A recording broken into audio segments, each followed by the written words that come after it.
আসসালামু আলাইকুম। আপনারা দেখছেন যে আমরা বর্তমানে আছি বাকেরগঞ্জ পৌরসভার ৬ নম্বর ওয়ার্ড এবং তুলতলা নদীর তীরে ৬ নম্বর ওয়ার্ডের জায়গার যে ভেরিবাঁধ অলরেডি কিন্তু ভেরিবাঁধ পর্যাপ্ত পরিমাণে ভেঙে একাকার হয়ে গেছে। কতটা পরিমাণের ক্ষয়ক্ষতি হয়েছে, এই বাঁধ উপচে পড়ে কিন্তু পানি প্লাবিত হয়েছে।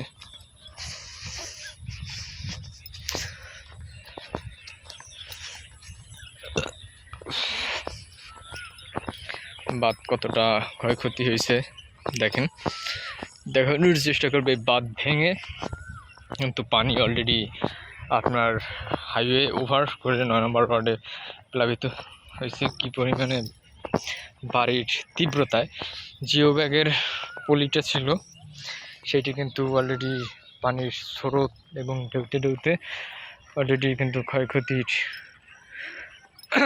ব্যাপক পরিমাণে হয়েছে। অনেক চ্যাবড়া ছিল।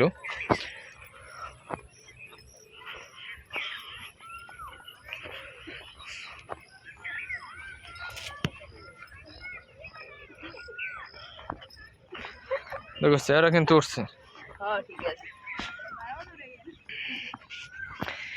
এই জায়গাটা কিন্তু আপনার পর্যাপ্ত পরিমাণের ভেঙে একাকার হয়ে গেছে।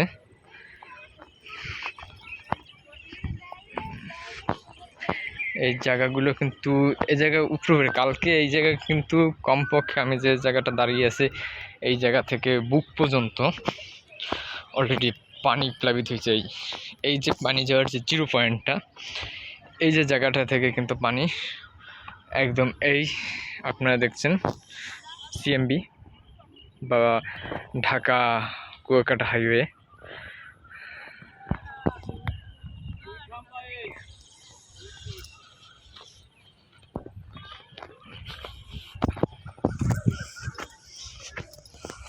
আমরা কতটা সম্ভব আমার চেষ্টা। কালকে এই জায়গায় কিন্তু দাঁড়ানো যেত না, পর্যাপ্ত পরিমাণ বাতাস ছিল। ওপার আপনারা দেখতে পাচ্ছেন এটা কলসকাঠি ইউনিয়ন, আর অধুর যে দেখা যাচ্ছে এটি কিন্তু আপনার বাকেরগঞ্জ সাহেবগঞ্জ।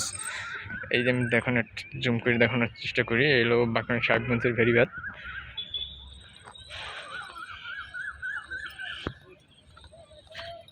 মোড়ের সিগন্যাল,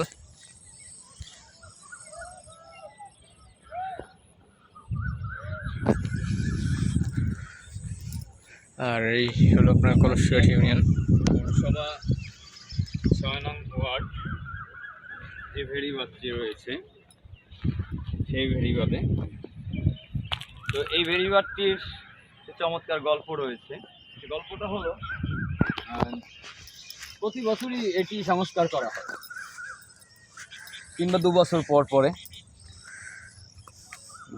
এরকম। এখন বাকেরগঞ্জ পৌরসভা ৬ নং ওয়ার্ড যে ভেরিবাঁধ রয়েছে সেই ভেরিবাঁধে। তো এই ভেরিবাঁধটির একটি গল্প আছে। গল্পটি হলো যে ভেরিবাঁধটি ২ বছর, ১ বছর, ২ বছর, ৩ বছর পর পর সংস্কার করা হয়। আর ছোট বড় যে ঘূর্ণিঝড়গুলো এসে আঘাত হানে, প্রতিটা ঘূর্ণিঝড়েই এই ভেরিবাঁধকে ছিন্ন করে ফেলে। আর ঘূর্ণিঝড় ছাড়াও নদীর যে জোয়ারের পানি, সেই জোয়ারের পানিতেও এই ভেরিবাঁধটাকে ছিন্ন করে ফেলে। তো প্রশ্ন এখানে যে এই ভেরিবাঁধটা প্রতিবারই কাজে থাকে অনিয়ম থাকে, যে ঠিকমতো বেড়িবাঁধ দেওয়া হয় না, যার কারণে এই বেড়িবাঁধ প্রতি বছরই ভেঙে যায়। ঘূর্ণিঝড় আসলে তো কোনো কথাই নেই, নদীর জোয়ারের পানি চাপও সহ্য করতে পারে না এই বেড়িবাঁধ ভেঙে পুরো ৬ নম্বর ওয়ার্ড পানিতে প্লাবিত হয়ে যায়।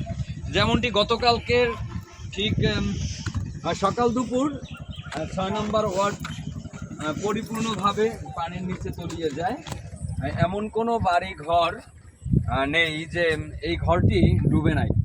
প্রত্যেকটা ঘরে পানি উঠে যায়, যত উঁচু ঘরে থাকুক ৬ নম্বর ওয়ার্ডে প্রত্যেকটা ঘরে পানি উঠে যায়, যে মানে মানুষ থাকার মতো অবস্থান ছিল না। গরুর ঘর এবং যে মানুষের ঘরগুলো, গোয়াল ঘর সবই ডুবে যায়। প্রতি বছরই এভাবে প্লাবিত হয় 6 নম্বর ওয়ার্ড। তো মূল কথা হলো যে বেড়িবাঁধটা আসলে কিভাবে করা হয়। প্রতি বছরই যেহেতু বেড়িবাঁধটা ভেঙে যায়, এখানে কি কোনো নজরদারি হয় না যে বেড়িবাঁধটি কীভাবে দেওয়া হয়, এর কাজ সঠিকভাবে করা হয় না? প্রতি বছরই যেহেতু বেড়িবাঁধটা ভেঙে যায়, তাই আমরা যাদের দিয়ে কাজ করাচ্ছি, গভর্নমেন্টের অর্থ তো ঠিকই যাচ্ছে, কিন্তু কাজ আমাদের হচ্ছে না।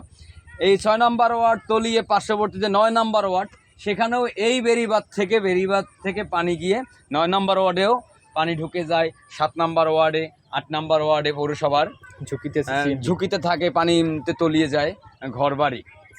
তো প্রতি বছরই গভর্নমেন্ট থেকে মোটা অঙ্কের অর্থ বাজেট দিয়ে এই বেড়িবাঁধটি দেওয়া হয় এবং প্রতি বছরই ভেঙে যায়। তাহলে আসলে কি কাজ করানো হয়?